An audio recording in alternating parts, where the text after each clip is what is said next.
All right, what's going on, everybody? John Eads here with Koki Riley from The Advocate. It's the end of the LSU baseball season, and I'm not going to say you know what that means because this is only the second time we've done this, but for the second straight year, we're doing an end-of-the-season recap where the Tigers play their final game. The scenery is a lot different. What's not is the fact that there are sprinklers running right now, and there is a little bit of mist traveling right in front of us, and I hope it doesn't mess the camera up. But anyways, last year we were in Chapel Hill. LSU loses to North Carolina in the regional final. They had a 3-2 lead, needed 2 outs to win the game. They lose in heartbreak fashion. 1 year later, we are sitting in the LSU dugout at Charles Schwab Field in Omaha after the Tigers win the College World Series and the program's 8th national championship. Can you believe it?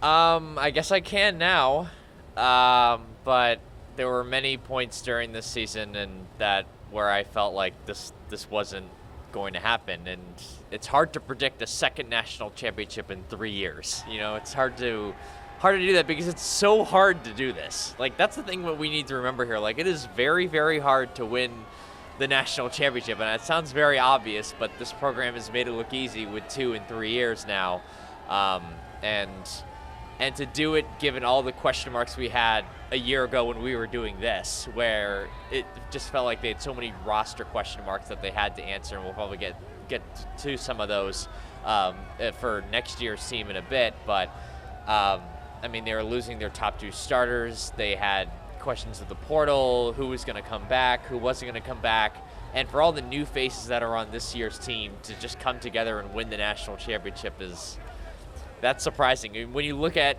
how many new players and how many question marks they had, it is just really, really surprising that they were able to get it done this year, quite frankly. I'm with you. I've spoken to a few people since the game ended, and I'm honestly in shock. Not that they didn't have what it takes to win the national championship, but you watched every game. You were at pretty much every game, right? You were at every single game. I was at every. I saw every single pitch this season. I was at every game. Yes. Impressive. Congratulations to you, first of all. Thank you. You're welcome. Appreciate it. I wish I could do that too, but anyways, there was never really a point in time where I was like, yeah, this team's winning the Natty, no questions asked. We did a preview podcast. We did a mid-season podcast. I know we both were on the same wavelength of, yeah, it's an Omaha team, I'd say. Maybe not national championship caliber, but they just went out and did it. My point, though, is that, they never really showed you definitively, yeah, they're a national championship team. You saw glimpses, Tennessee, Arkansas, Kansas State, Nebraska. There was never really a point in time, though, where it was yeah, absolutely, 8's coming home to Baton Rouge. And they did it. And again, it's very different from 23, where they started the year as the number 1 team, and they had the best player in the country in Dylan Cruz, and you had the expectations that came along with that. And they were the number 1 team for 2/3 of the season. They had Dylan Cruz, who became the number 2 overall pick in the draft. Little did we know Paul Skeens would be the number 1 pick in the draft, but he was still a high caliber transfer. And again, they were the number 1 team in the country through the first 2/3 of the season, and that final third of the year, they were a 500 team in SEC play. They weren't that great in the SEC tournament. There were some question marks with that team, but really they were the best team that year, and they ended up winning the national title. And that was a season really in college baseball where you had a lot of top teams. You had a lot of elite teams. Florida with Wyatt Langford and Jack Caglione, who are both in the major leagues right now. Wake Forest with Rhett Lauder in that group. Nick Kurtz, who's in the major leagues right now.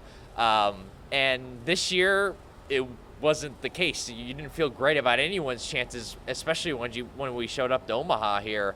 And yet, LSU becomes the team that comes out on top with a completely different team, completely different roster, completely different circumstances.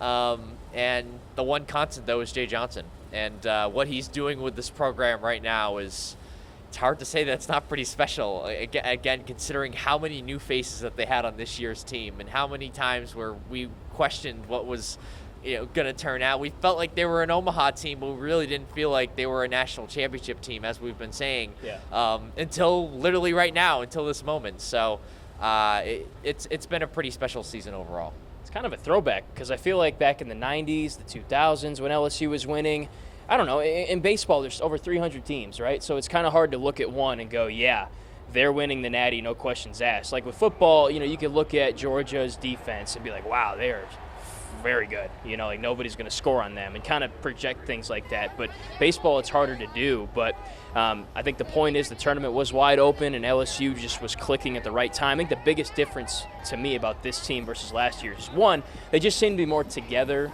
and loose all the time, just super fun to literally just watch, like not even film or report, just watch, live, and be together. Like so many funny moments this season. And then two, when they needed the big swing, the big pitch, the big play, they got it. Last year they needed some of those, especially in the regionals. They didn't get them. This team this year, though, just seemed to always have the guy, the moment that they needed to have to change and win a game.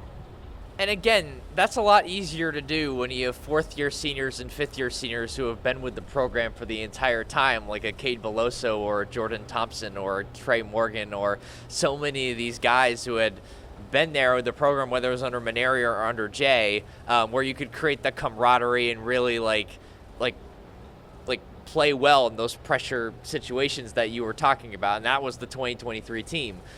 This team had 12 players who played on last year's team, who played an inning at all on last year's team. That's not a lot. And to really rely on transfers and freshmen for the most part to get to where you're at right now, where you've won your 8th national championship, makes this team wholly unique compared to any other team that has won the national championship for LSU. And I think, like, to be able to create all that, that camaraderie, that chemistry, that ability to fight through adversity, that ability to fight through a 5-1 deficit to Little Rock in Game 7 of the regional, that's just so hard to do. And that's like, you can't expect to do that every single season. The fact that they did this year and now are better set up for next year's team to do it again, that's what makes this season so surprising. Sometimes you can live and die by the transfer portal. I think that Jay absolutely hit on the portal this year when you think about Chris Stanfield and Anthony Ianson and Daniel Dickinson, and there's going to be guys that I'm leaving out. I don't mean to do that intentionally. He really did a good job evaluating. And then not even the guys that were starting and like everyday players, like your Dalton Becks, your Tanner Reeves, Eddie Yaman, like so many guys that would just bring the charisma and the juice off the field and didn't make it about themselves when maybe they weren't getting the playing time they had hoped for when they transferred here. And that's what you don't, and you don't expect that when you have a team filled with transfers, when you have a bunch of new personalities injected into the team, and you don't know who they are exactly as people. Like, how could you know exactly who they are as people, and how they're going to all mesh together when you recruited them for maybe a week, and you hope that they can help your team out in the field. So, considering all of that, it's remarkable. Like all the different hurdles you have to go through when you have so many new faces on the team, and then also like they had to rely on quite a few freshmen this year. I mean, like Derek Curiel was the leadoff hitter for 3/4 of the season, and he's a freshman. Kaysen Evans. They're not here without Kaysen Evans, and that's another freshman. Maverick Rizzi, Cooper Williams stepping up in the postseason. William Schmidt, you can kind of just go down the line. They had so many freshmen that they had to rely on more than most other SEC teams, and that was the same case last year a little bit too, but especially the case this season. And yet, here they are. And the fact that they're going to have most of these guys for 3 seasons, that's pretty big. Like the fact that you win the national championship the first year with these guys having decent roles, and then that like plug in a lot of these guys for next season. Like Cade Arambidi, he's just going to probably be the starting catcher next year. That's what makes this even more remarkable, more kind of stunning. Like this was not supposed to be the year where you win the title with these freshmen, I guess, and they won the title. Yeah, Arambidi, Kaysen Evans. Derek Curiel's only a 2-year guy, but you're going to get a second year out of him. And I talked to a lot of these guys after the game, and the vibe is, hey, we're starting a new dynasty here, and this class has the potential to be special. Not to mention, when we talk about the transfers, the newcomers, the guys that returned, though, from last year, I think certainly deserve some shine as well. Cade Anderson goes from a midweek starter and a bullpen guy to an absolute ace Paul Skeens 2.0, they're calling him. Jake Brown stepped up huge this year, took his game to a completely new level. Steven Milam goes from second to shortstop and basically looks like Alex Bregman out there, who he praised after the game as well. The two of them were texting back and forth, they said. Michael Braswell kind of swallowing his pride, if you will, and moving from short to third base, a position that he maybe didn't necessarily want to play, and just serving his role in this team this year. And there's a bunch of other guys, Chase Shores, like so many names you could throw out there where this year they just completely stepped up and transformed the way they played and their impact. Yeah, and like I think a lot of the hardships, I guess, of last season, if you want to call them that, probably helped out Steven Milam, probably helped out Jake Brown, Chase Shores in a different way through just having to work through his injury. I just feel like these guys were just hardened enough and prepared, even if they were only sophomores or second year players, however you want to call them, to step up into a situation like this and perform. And it's still like 1 year of that isn't a lot of time. It wasn't like Cade Beloso, who went through 4 years of heartbreak and an injury, to come out here and then perform. That makes sense, right? Like the fact that, and I mentioned these short timelines and these sort of guys because like it just gives you you just have to give Jay Johnson the staff credit for just preparing these guys, even if they're only here for a season or two. The vast majority of these guys have only been here for a season or two. To then go out here and perform like this, it's remarkable. Like one player who played a real role on that 2020 and the 2023 national championship team was on this year's team, and that guy Josh Pearson didn't even start any of these games. Did he even come in as a pinch hitter? I don't think he played today at all. I don't think he played in either of the two games in the championship series. So that tells you how different this team was in the 23 team, despite the fact that it was only 2 years ago. And you just got to give so much credit to this coaching staff for preparing all of these guys to perform at this level. And they're just going to be in so much better shape this year to repeat again than they were 2 years ago. And a lot of it, again, just has to go to the roster construction and the way they built this team. Two more talking points. Let's have the Jay Johnson conversation because that's 2 national championships in 3 years. The last 3, but obviously he's been at LSU for 4. And you could argue if they get out of Chapel Hill last year, they're definitely making it to Omaha. And then who knows? This guy has been on a lot of radars for a long time, but he's starting to emerge as like one of the best coaches potentially in the sport's history.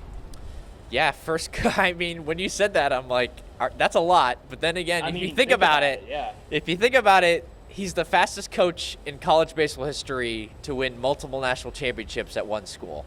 That's 2 and 4 years now for him, and it's absolutely remarkable because the first time they won it made sense because of all the talent that they had, as I mentioned earlier. But to win now 2 and 3 years, and 2 and 4 years here at LSU, it's incredible, especially when he had basically redid the roster for this year's team, for this season's team, and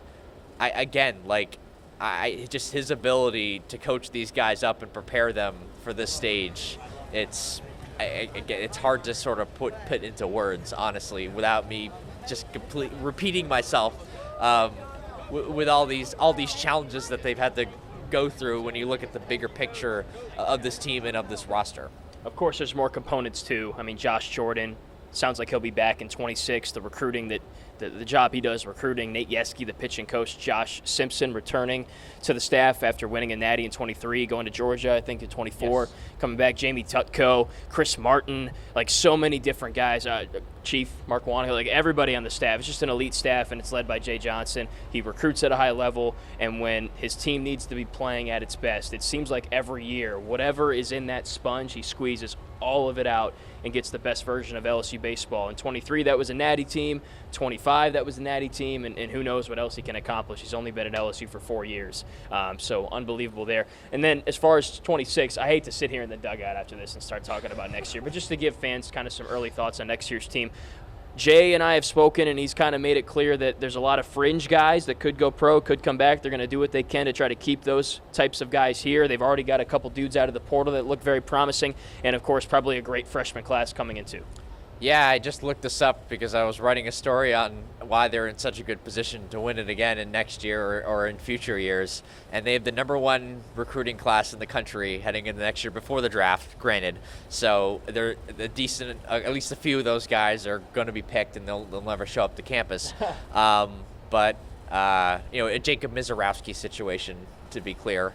But yeah, no, they're in a very good spot to win it again next year, especially if they can figure out how to replace Cade Anderson and Anthony Ianson. But they're in a better spot to do that this year than they were last year when you lose Gage Jump and Luke Holman and you lose every pitcher except for Primo and Cade Anderson, basically. Anderson was huge, obviously, to have come back and to have him as like the freshman arm from that year's class.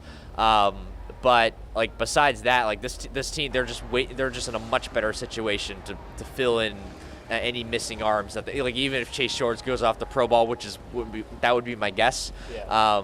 And they have a bunch of guys, like you said, like who are kind of on the fence, like what's Chris Stanfield going to do? What's Ethan Fry going to do? If they can get one of those two guys back, that would be big, especially Fry, to just add that power, that experience.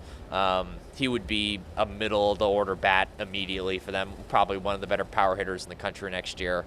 So that would be big. They've added a couple of power bats out of the portal already, as you've mentioned. Braden Simpson, who's a third baseman, and then at first base or DH, Seth Dardar, who's going to be a sixth-year senior, because he's going to give them a lot of experience and a power bat who can play a couple different positions. So, but I mean, I think they're going to have to really go hard after left-handed pitching out of the portal. Like Cooper Williams is really the only guy, unless Primo could come back. I guess he'll come back probably. So those are really the only two guys you're going to have back in all likelihood, assuming Connor Ware goes pro. So they're going to have to figure out something there. But, I mean, outside of that, like, that's really the only major hole they have now. That and, I guess, maybe second base, depending on what they want to do with Tanner Reeves. So they're in a really good spot to win it again next year and to at least get back here next year. That's going to be the bare minimum, I don't know, requirement, expectation, whatever you want to say it. And with this coaching staff and with the roster that they have coming back and the amount of experience that they'll have coming back next year, it's hard not to expect them to be back here again. Will they actually win it? It's hard to say because you never know what happens in Omaha, but if they can win it this year, there's no reason why they can't win it next year. I'm with you. Yeah, watch out for Ethan Fry. Watch out for Tanner Reeves. Watch out for Gavin Guidry. I say all of that because I've had some conversations with those guys, and that's all I'll say about that. But, yeah, no, it could be a real scary team next year with what they got coming back, what they got coming in. And I think with Jay Johnson and this coaching staff running the show, you got to feel good about your chances every year of just making it to Omaha. And then everything beyond that, we'll see. But I think there's no doubt this team could be back here next year, and we might be sitting right here again in 26 talking about a national championship. So thanks for your time. I appreciate it. Koki Riley from The Advocate did a great job covering the Tigers all year. This year, attended every game, saw every pitch. I attended as many as I could and saw as many pitches as I could. Missed a few, had to run upstairs and cut the highlights sometimes after LSU's up 15-0 on Xavier, for example. But it was a great year, man. Super fun and awesome for us, to get to kind of ride along and experience it too after Chapel Hill last year, and now here we are. Yeah. So, a national championship is very surreal, and just for your sake, I am so happy you were able to experience this as well. I was here for the 23 team, and that was pretty unbelievable, but I'm very, very happy for your sake at the very least you get to experience just the spectacle of all this being here in Omaha and seeing a national championship. I mean, we're not on the team, but it's still a pretty, cool experience to just sort of be here, I guess, in general. So I'm happy for you, man. It's been an awesome ride. I appreciate it. Yeah, you guys kind of said it throughout the year. I hope we get to go, and we did get to go, and I appreciate y'all wishing that for me, and it was great. So 2025, awesome, done. Basically, they're going to have the parade and the celebration, but the baseball's done. It was a heck of a year, a lot of great memories, and I guess we'll see them back in 2026. Yeah. All right. For Koki Riley, I'm John Eads. We'll have a lot more baseball coverage in the offseason and, of course, following this national championship, but that'll do it for now. Talk to y'all next time.